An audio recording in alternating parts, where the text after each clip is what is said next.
What is going on, everybody? This is Mike Hughes, and you are listening to Skytown, everything Chicago Sky related podcast. Today, we are going to be talking about the Chicago Sky's first 10 games throughout the season after their win against the Washington Mystics. The Washington Mystics went into this game 7-4, the Chicago Sky 6-3. The Chicago Sky now currently sit at 7-3 after a 91-82 victory. What an amazing game. First of all, we have so much to unpack, but our biggest one is our first guest we've ever had on Skytown as a member of the Chicago Sky, Dana Evans. Dana Evans with an amazing half-court shot, an amazing game overall. We're definitely going to get into that. The Splash Sister herself, hopefully we have her on the show sometime very soon. Rebecca Gardner's amazing game. Obviously, Emma Miesemann becoming more offensively impactful into this game. The first 10 games, now the Washington Mystics are now 7-5, the Chicago Sky at 7-3. It's a pretty comfortable place. We're currently second in the Eastern Conference. We have the Connecticut Sun, who are 9-3. And honestly, we're in a far better place than the Chicago Sky were a year ago. We finished as, a close to 500 team, a little bit of a above 500 team. And it's definitely something to where I feel like we're having a lot bigger stretch. We're finding this offense. We're finding who we are. I love both units. I love the bench unit that plays a little bit more faster pace, a little bit more tougher on defense. And I love our first unit with Candace Parker, Emma, Sloot, Quiggs, and Ka. James Wade just does an amazing job of just putting these women together and having them in great places to do great things. Obviously, Ezra Stevens, obviously Dana Evans and Rebecca Gardner and Lee and so many others, really contribute to this team. And they contribute well with Candace in the first unit as well. Don't get it twisted. They could play great ball together and coexist. I love that about them. A very slow-paced offense that's very productive, very defensive heavy versus a very quick-paced offense that's also very defensive. It's just the best of both worlds. It's amazing to see. To get through the game very quickly, obviously the last time these two faced off in Washington, Candace Parker had a triple-double, which was amazing. We're going to get into it right now. Austin had 6-1-7-19. Clark had 7-1-3-17. Hines Allen had 13-2-3-22. Adkins had 7-1-1-19. Cloud had 2-6-4-22. Hawkins had 21-1-4-22. Tiana Hawkins has just been on a tear lately. She is an absolute bucket. So do not let her fool you. I mean, this team, she is leading the team by a large margin. She is doing her thing. Burke 8-0-5-21. Williams 6-0-5-16.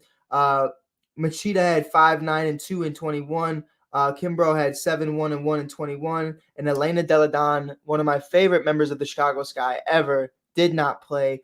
Still handling with that injury. Very unfortunate, but hopefully they'll be having her back sometime soon. The Italian Stallion is definitely missed. Definitely need her back as soon as possible. But to the Chicago Sky's point, Candace Parker with a double-double. 12, 6, and 13 and 28. Kalia Copper had 15, 2, and 6 and 25. Emma Miesemann had 13, 6, and 4 and 25. Allie Quigley had 8, 1, and 1 and 24. Courtney Vandersloot had 8, 6, and 0 and 21. Azrae Stevens had 8, 1, and 1 and 20. Had 2 big threes in this game. Dana Evans with the half-court shot at half had 12, 4, and 2 and 19. Rebecca Gardner had 8, 1, and 4 and 22. Ruthie had 7, 2, and 1 and 10. And Lee had 6 minutes and zeros around the board, but she's been a little bit more limited than usual. But an amazing game overall. I mean, the Chicago Sky, the first 10 games of this season have been very up and down. And James Wade has kind of talked about that the entire time, about their setups and about what they're doing, kind of just trying to find their identity offensively, definitely predicating themselves on defense. They have played one hell of a game. And it has been a very interesting first 10 games. Obviously, the first 2 or 3 was without Ka and without Quiggs. So it's definitely that conversation. Obviously, you still have Lee coming in. You still have a new player coming in sometime this week that we'll be talking about in a little bit. And then you have Rebecca Gardner, who also came in and was brand new as well. So there's a lot of pieces of this team, and Emma Miesemann, who was brand new to this squad as well. There's a lot of pieces of this team with chemistry and just trying to build that.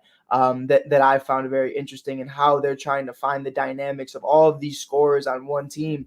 It's really interesting to me to see how they really go about it, and how James Wade is able to keep a leveled head when you have so many options to go through every single day. But that's what I love about, each one of these offenses that we've seen throughout the last 10 games. Is it's very different. It's not one set offense that, teams can prepare for. On any given night, you have to worry about CP, you have to worry about Kai, you have to worry about Quig, and Salute, and so many others. I'm definitely curious to see, what the rest of the team looks like the rest of the year. And especially after All-Star break, what's really going to go on and what's really going to transpire.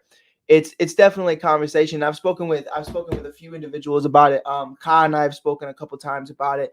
Rebecca and I have spoken about it plenty of times, to where, defense is definitely going to be the main part of the team. They are a man-on-man type team. They are going to be in your face. They're going to be real, and they're going to be getting it done. So I feel like, truly, when you really look at this team, and what they are going to be in the longevity of things, I definitely think they're going to be a championship contending team. And I don't think that's a hot take, because obviously they're the 2021 defending champs. But it's definitely that conversation of, this team could be better than the last year's. Obviously, I love Stephanie Dolson, I love Diamond DeShields, and I love everybody else that was a part of this organization. But I feel like we upgraded by every regard. Emma Mieseman is an upgrade. Obviously, Rebecca Gardner was an amazing addition. Lee does amazing things. Ruthie's getting more minutes. Dana Evans has emerged herself from a player who played 2 minutes of dead ball time to one of the biggest key pieces, and one of the most electrifying and energetic players on this team. Super important and super super confident now, I feel like, and she's really just doing her thing. I mean, if you saw her hit that half court shot, what a shot! It was an amazing shot. But it's definitely that conversation, you know, them being comfortable with coming off the bench, them understanding that it's okay to come off the bench, and that it's going to be great, no matter what they do. And this episode is going to definitely be a lot shorter, because I do have somewhere to be. But I wanted to get this episode out. I wanted to talk to you guys about it, because it is very important to me, that we talk about this, because it's still so early, but there was so much we learned about this team throughout the first 10 games. They don't fold under pressure. They're down 18 against the best team in the league, in the Las Vegas Aces, with Becky Hammond and Kelsey Plum and company. And they fight their way back. They're really holding players, dominant players, to a low margin of points. They're holding the Aces bench to 0 points. They're holding certain individuals to 0 points or 5 points.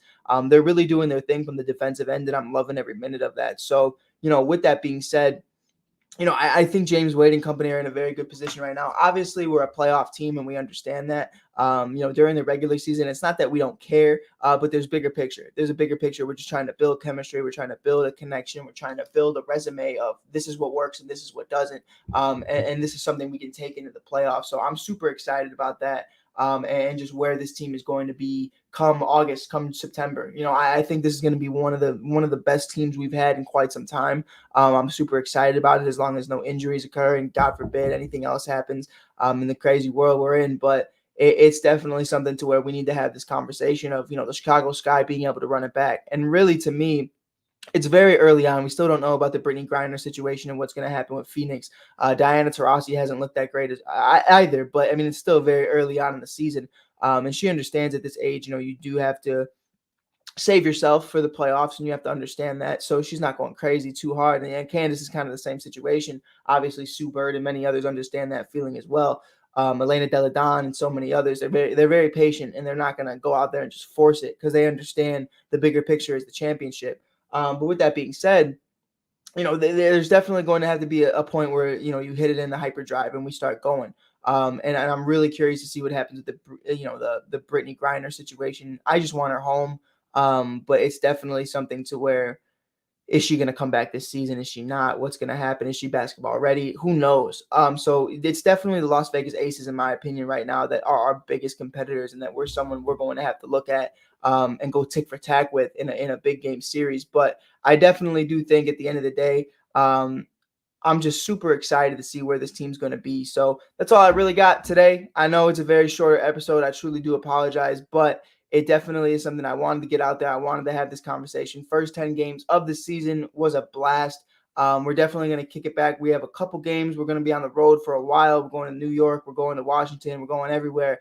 So definitely be on the lookout for more interviews. We're going to be talking more Chicago Sky very soon. So thank you guys for listening. This is Mike Hughes, Mike on the Mic from Chicago Sky, Skytown Podcast, and from the All Sports All Plays Network. Definitely give them a follow on all streaming platforms.